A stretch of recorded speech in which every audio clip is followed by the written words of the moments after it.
memenuhi kebutuhan itu sulit. Dia akan muntah terus kan. Tetapi kita dengan edukasi dia akan maklumi, bukan dia itu muntah 24 jam, ada saat tidak muntah ada itu. Nah, di saat ini kalau kami dari ahli gizi ini memberikan makanan yang pertama, jadi makanan dia yang kering-kering. Jadi dia jangan minum saat makan itu langsung minum, jedahkan dulu baru minum. Kenapa? Supaya dari penyerapan, dan jangan sampai makannya kenyang. Biarkan dulu, nanti ulangi lagi. Kenapa? Jangan sampai merasa muntah, itu 3 bulan pertama. Betul. Nah, jadi ya 3 bulan pertama itu Pak sangat-sangat riskan. Tetapi kalau memang ada, tapi sampai dirawat ada. Ini kan namanya individual sekali. Namanya ini nama emisi segera Darum ini sangat menjadi-jadi kan Bu ya. Nah kalau ini tidak, yang jadi artinya untuk mengejar kekurangannya itu di trimester kedua. Di trimester kedua ini sudah timbul nafsu makan, benar tak Bu saat itu? Iya, muncul makannya di situ.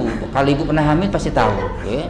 Kalau dia trimester kedua itu. Tapi yang pertama ini tidak boleh dia makan juga, walaupun berapa dapatnya. Nah, tapi makanan dia ini jangan sampai terlalu banyak air, misalnya jangan terlalu banyak cairan supaya dia tidak merasa muntahnya. Itu untuk mengatasi ibu ini tadi. Betul. Nah, tadi juga sempat disampaikan bahwa ASI eksklusif itu penting sekali ya Bu. Dalam 6 bulan pertama kelahiran begitu.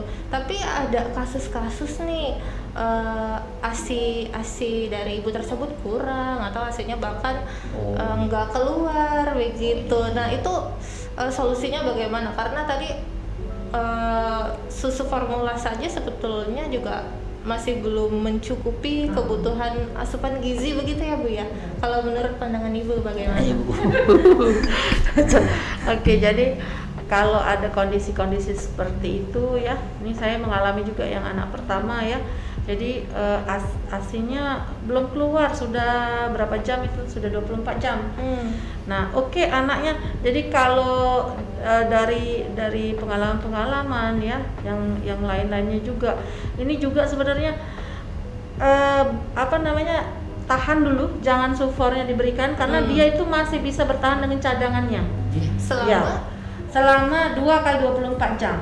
Ya, jadi tapi kan kita tetap kesian ya, ini kan nangis terus ya. Itu saya hampir ini ya Pak ya, saya yang mau marah ya. Ini kita kan sudah janji nih ya, sama suami janji ya, kita mau ASI eksklusif ya.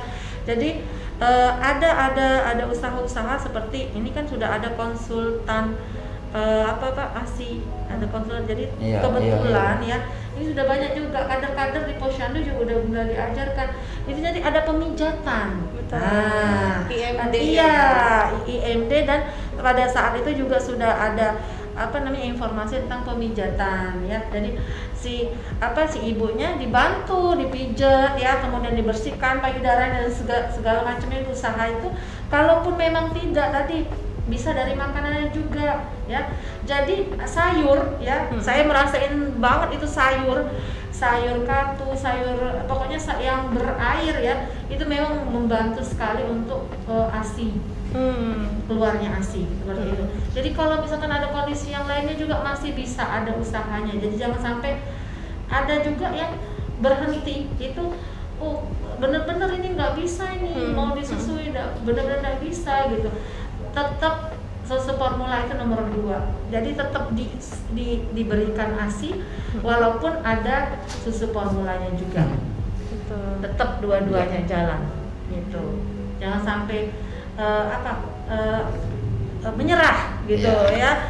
Jadi yang di kantor itu ada juga ya. Ini teman saya bilang ada 2 teman itu nggak bisa karena putingnya nggak keluar gitu. Nah terus diusahakan dikasih terus anaknya akhirnya sampai dengan anak kedua dia tetap ASI eksklusif ya. Bahkan anaknya itu sudah umur 2 tahun dia susu pakai don itu kadang-kadang dia masih bingung, dia mau susu ibunya malah kayak gitu ya. Jadi tetap berusaha, jangan cepat menyerah gitu Pak. Ya kami juga bekerja ya, tapi tetap ada sela waktu kami keluar gitu, walaupun capek nih Pak ya, keluar menyusui anak dulu ya. Ya memang cari tempat penitipannya yang tidak terlalu jauh dengan tempat kerja begitu ya. Jadi harus benar-benar diusahakan. karena kita tahu teorinya Pak ya, sehingga jangan kalau sampai saya lebih banyak teori. jangan sampai nggak Saya tidak dilakukan. pernah, ya. Alhamdulillah ya, dua-duanya masih eksklusif. Alhamdulillah. Ini saya nambah ya, saya tertarik sekali dengan yang ini. Sebenarnya kita ngajak kita sepakati dulu bahwa makanan ciptaan Tuhan tuh ada 3 yang sempurna. Satu ASI. ASI itu sempurna, dia menjamin bahwa makhluk yang akan mengisap puting susu ibu ini dijamin 6 bulan, dijamin gizinya. Yang kedua telur. Telur itu Tuhan menjaminkan sampai ayamnya netas, di dalam telur diram dia hidup. Yang ketiga itu lebah. Lebah itu kenapa dikatakan makanan sempurna? Tuhan menyediakan untuk makanan anak lebah sampai lebah bisa terbang. Artinya jangan ragu dengan ASI eksklusif tadi. Kalau di lebah eksklusif sampai terbang. Kalau telur eksklusif sampai netas. Betul. Nah itu yang kata ibu tadi. Terus saya nambahkan juga masalah air ASI-nya tadi keluar tadi. Sebenarnya memang rooming ini tuh dilakukan sekarang kan. Jadi ibu itu dengan anak tuh jangan jauh. Karena Tuhan itu memberikan satu tali kasih sayang. Kalau bahasa yang orang Jawa itu tingling. Tingling itu dia tuh berdua itu kan itu bapak tidak ngerasain. Kalau seandainya anaknya lapar, ibunya terpisah jarak, emaknya tahu. Itulah yang membuat tingling tadi. Tetapi kalau dia beri ASI, tapi kalau beri susu sapi, sapinya kan mati mak ya kan. Siapa mau tinglingnya itu. Jadi kita sepakati. Jadi mereka tuh yakin dengan itu. Jadi kalau mau ada tali kasih sayang dengan ibu, anak-anak lakukan itu. Itu saya tambahan tadi Bu. Biar sama menarik saya dengan ini. Kasih sayangnya itu tadi ya, ada istilah apa Pak?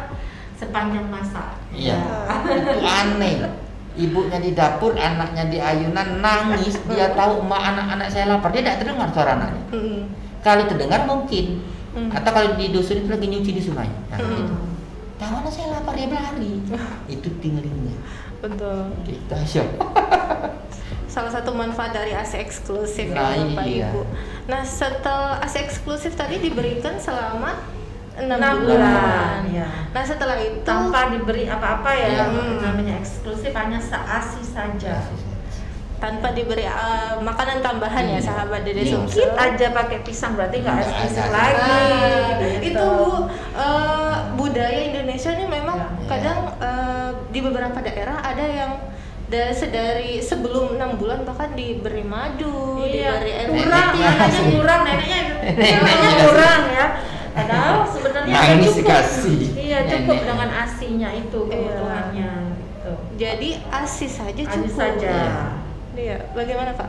Iya, seperti itu. Saya dengan cucu saya. Kalau saya anak saya tidak tahu, saya tidak pernah perhatikan itu. Tapi dengan cucu saya, kan sekarang dunia kan sudah semuanya canggih. Kalau Betul. di mana berada ASI bisa dipompa. Iya. Ada anunya boxnya kan. Ya. Jadi tidak ada sila hilang. Kalau dulu alasan ibunya kerja, kan sekarang silakan kerja. Benar. Itu dikit-dikit ya pasti itu. Kenapa lagi itu aja lah. Jadi artinya semuanya nggak ada lagi. Iya. Betul.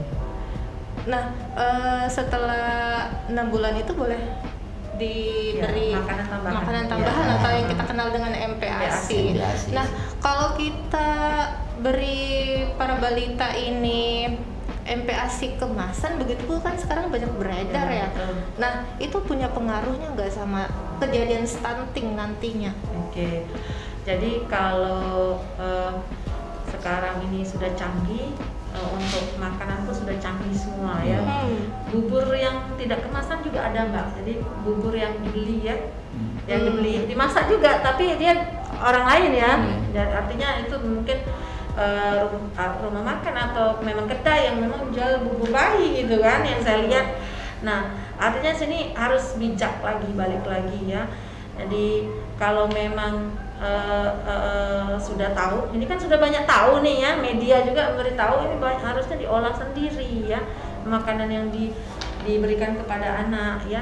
Karena kalau kemasan sudah pasti kita tahu ada yang ditambahkan untuk menambah daya simpan dari bahan-bahan tersebut, gitu ya. Jadi banyak-banyak bahan tambahan yang lain yang memang sintetik sebenarnya. Ya sintetik juga bahannya. Misalkan itu apel, bukannya apel beneran, tapi kan sintetik yang dibuat mirip dengan zat tersebut. Nah ini yang sebenarnya harus dicermati. Ya harus pinter juga ibunya ya. Jadi dibaca ini Kak. Kalau kita sendiri yang tahu teorinya ya tidak apa-apa bersusah-susah untuk mengolah sendiri. Dan yang pengalaman yang paling berarti adalah pada saat jalan-jalan ini pakai makan kemasan diseduh, dia nggak mau, nggak mau yang kemasan. Betul. Nah ini sudah banyak juga ya, belum aja diteliti ya Pak ya, ini perbandingan ini antara yang kemasan dengan yang non kemasan ya. Padahal di sini sudah banyak sekali. Nanti bagaimana dampaknya? Sudah jelas kalau makanan di dalam komposisinya itu tambahan yang sintetik, kita tahu sendiri. Itu kan dibuat kemasan supaya praktis, artinya mungkin bisa digunakan pada saat bepergian yang memang kita tidak bisa mengolah. Betul. Nah itu. Tapi jarang juga bepergian kalau anaknya masih kecil kayaknya ya. Kalau sudah anaknya sudah mandiri, sudah bisa berjalan, mungkin sudah mulai mau piknik kayak jalan-jalan berlibur ya. Tapi kalau masih kecil kayaknya masih banyak di rumah gitu ya. Artinya makanan itu ya bisa dibuat sendiri walaupun sederhana gitu ya. Benar. Jadi perlu dicermati bahwa lebih baik untuk membuat MPASI-nya sendiri ya Bu ya. Betul. Nah, bagaimana menurut Pak Muzakkar sendiri mengenai anak-anak batita ini yang minum susu formula, tapi kalau sekarang ini kan susu formula itu dibagi-bagi berdasarkan usia ya, Ibu ya, kelompok usianya ya. Nah, gimana kalau pendapat Bapak Muzakkar mengenai anak-anak batita yang banyak sekarang nggak minum susu sesuai dengan kelompok usianya gitu, berpengaruh tidak begitu? Ya, yang begini. Kan kalau sekarang kan teknologi makanan ini sudah luar biasa kan, termasuk yang makan minum tadi, makan kemasan kata Ibu Apriana tadi. Ya, memang betul, memang lebih baik membuat sendiri. Bagi itu kan kalau membuat sendiri kita tahu persis komposisinya, yang kata dia tadi, saya setuju sekali itu kan. Tetapi kalau susu kan susah kita. Susu itu kan dari sapi kan, atau dari kedelai kan, kita tidak bisa yang seperti itu tadi. Nah, di sini kan orang membuat itu ada berdasarkan kurun waktu. Ada kurun waktunya, mulai 6 bulan, yang kalau tidak keluar ASI 6 bulan sampai 12 bulan kan, dan sebagainya. Inilah kelemahan kalau seandainya saya buatkan, saya tarik dulu ke belakang dengan yang masa-masa yang namanya yang tadi ASI eksklusif. Ini kelemahan. Kalau yang buatan Tuhan dikeluarkan melalui manusia, malu emaknya itu kan unik. Belum pernah ada kabar atau laporan penelitian bayi itu gosong mulutnya kena diputus ibunya. Kenapa? Karena susu itu dibuat Tuhan sama dengan suhu tubuh anaknya. Benar. Tapi kalau kita support tadi, itu maknya kan tetes di sini dulu kan, panasnya. Kalau dia panas, gosong. Betul. Itu salah satu kelemahan. Yang kedua, ASI itu tidak pernah terjadi kepada anak itu obesitas dikarenakan minum ASI. Benar. Tetapi kalau support tadi, jika dia kelebihan, dia bisa obes. Jika dia misalkan terlalu tidak sesuai dengan takarannya, dia jadi kekurangan berat badan. Dan persoalan selanjutnya lagi, di susu ini selain dia obes dan dia kekurangan berat badan tadi, kalau dia misalkan alat yang digunakannya ini tidak steril, justru membuat penyakit infeksi. Karena susu itu 1 jam dia dingin, MO itu cepat sekali, mikroorganisme itu cepat sekali tumbuh di situ. Makanya kalau kasih edon itu sudah cuci langsung, jangan berulang. Bagus kasih dengan gelas, supaya kan sifat edon kalau habis kan dijejel lagi lemaknya kan, dicucuk lagi kan.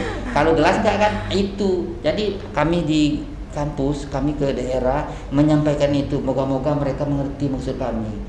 Nah, itu jadi kelemahan dari support. Tapi kalau dia tidak ada, memang harus itu. Manusia ini dikasih juga kan. Tetapi ingat, gunakan sesuai takaran tadi. Betul. Karena itu takaran itu yang membuat bukan sembarang juga ahli, tetapi yang menggunakannya bukan ahli.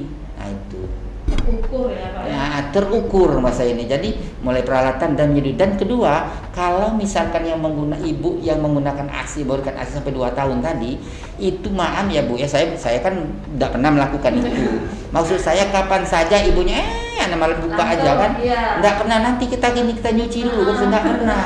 Iya kan? Betul. Langsung tertutup lagi. Pernah nggak terdengar dia mainstream? Itu kehebatan. Tapi kalau yang support tadi itu banyak kejadian mainstream. Praktis, Ekonomis dan hemat. Coba itu kalau itu dari keekonomiannya. Kalau seandainya beli support yang anak anggaplah orang-orang kaya ini ya, misalkan yang Pak Romi, saya boleh sebut namanya. Susu yang ini kan nanti saya nggak susu A, misalnya itu harganya satu kotak itu misalkan 80.000, itu habis 2 minggu. Jadi sebulan itu berarti ada 50.000. Iya. ASI itu siang malam dikasih bayar enggak? Iya. Cuma sekadar diberi emaknya itu, ibu diberi makanan bergizi supaya ASInya keluar bergizi, karena itu dari makanan emaknya.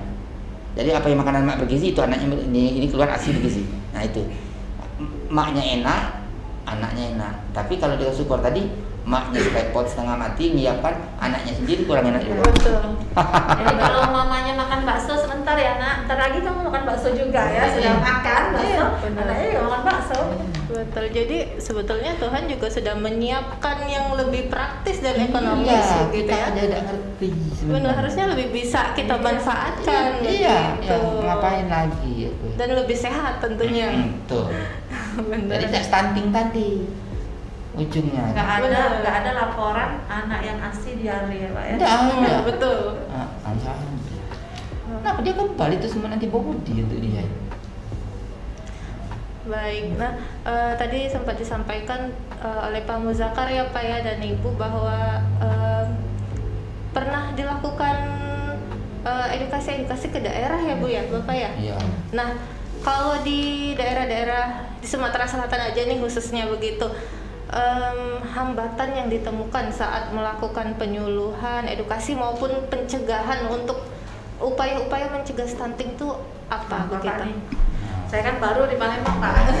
Saya sebenarnya bukan ini teman-teman yang berangkat khusus untuk stunting. Kami ini ada sebenarnya. Betul. Yang khusus stunting, tapi kena hari persagi kami ini kan mereka ada yang ada sama berbagi ya. Kami berbagi. Sebenarnya seluruh daerah itu sudah bergerak semua. Dia turun itu khusus tuh stunting. Kalau kami kan gizi klinik ini kan kami lebih banyak, kami memang di belakang layar, tapi kami ke mahasiswanya. Tetapi di saat mereka PKL seperti ini nanti itu kami keluar juga yang ilmu yang kami nanti. Nah jadi artinya stunting ini seluruh daerah betul untuk mencegah stunting sudah keluar semua dan bekerja sampai ke daerah-daerah itu. Kalau dari kampus itu ada beberapa orang teman kami sudah sifatnya nasional kan Bu ya sudah merupakan sebagai asesor nasional ya kan sudah melatih ke daerah-daerah untuk stunting. Jadi artinya kampus itu bekerja sama dengan pihak-pihak kabupaten untuk mencegah ini. Jadi semua turun gunung semua, tidak ada bekerja sendiri-sendiri mengatakan tidak semua. Jadi ada gizi, ada di lingkungannya, ada keperawatan, ada medisnya, semua di daerah itu bekerja semua ini untuk ini. Terutama keuangannya ya. Iya. Apa kita keuangan nggak bisa. Jadi kan itu jadi semua Bu. Jadi nggak ada istilahnya kamu bekerja ya sudah semua. Tapi namanya kerja terintegrasi kan semuanya bekerjanya ada sistemnya. Iya betul. Stunting ini bisa diobati nggak sih Bu? Bagaimana menurut pandangan Ibu? Bisa diobati nggak? Kalau dari itu tadi kalau kita lihat dilihat dulu ini bukan hanya dari ahli gizinya yang jalan yang Mbak ya. Jadi kalau ini ada dokternya juga yang observasi apakah dia ada penyakit penyerta kah? Apakah dia memang ada riwayat sebelumnya ya seperti ada pertumbuhan organ yang terganggu dan lain-lain ya. Nah ini juga harus diobservasi gitu. Jadi bukan kita tahu status gizinya stunting, terus kita intervensi stuntingnya, padahal di belakang itu ada hal yang lain yang seharusnya diatasi terlebih dahulu. Nah itu yang paling banyak ditemui ya. Anaknya sudah jatuh stunting tapi tidak dilihat ada penyakit penyerta di belakang itu. Oh, begitu. Jadi kan stunting ini biasa terjadi di periode balita ya Bu ya. Nanti apakah bisa diperbaiki nanti di periode remaja, karena kan di periode remaja nanti ada masa pertumbuhan pacu cepat begitu ya Bu ya. Nah apakah bisa nanti diperbaiki kegagalan dari atau keterlambatan proses pertumbuhan saat masih balita begitu? Tapi kalau dari penelitian dunia sebelumnya dia pra-pubertas masih bisa ya. Jadi sebelum dia tadi yang laki-laki 18 sampai 19 tahun jangan sampai lewat itu ya. Jadi kan sudah kelihatan oh tingginya nggak bakal maksimal lagi, atau yang perempuan yang 14 sampai 15 tahun pada saat dia sudah menopause ya, menopause apa? Menstruasi ya. Jadi ini sudah nggak bisa lagi bertumbuh ya. Jadi tingginya sudah yang sulit dibenari lagi. Nah itu tadi ya. Tapi tadi ingat bahwa dia pendek bukan berarti dia stunting. Jadi banyak teman-teman saya yang masuk ke dokteran loh ya, tapi pendek, yang profesor pendek. Ya, tapi kalau bisa dua-duanya pintar juga, tinggi juga. Ya, Pak. Iya. Tinggi, pintar. Terus juga sebetulnya masyarakat kita tuh udah kenal belum sih Bu sama stunting, istilah stunting ini, karena kelihatannya sampai sekarang kan emang masalahnya masih terus terjadi begitu. Masih terus terjadi di tengah-tengah masyarakat kita gitu.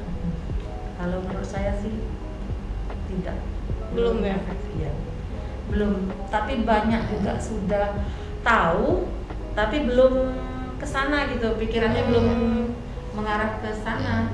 Kalau belum mengarah, kalau ternyata stunting ini hal yang dampaknya itu kan udah nggak tinggi gitu aja, cuma padahal panjangnya adalah ke kognitif atau kecerdasan itu tadi. Panjang itu masa depan. Iya.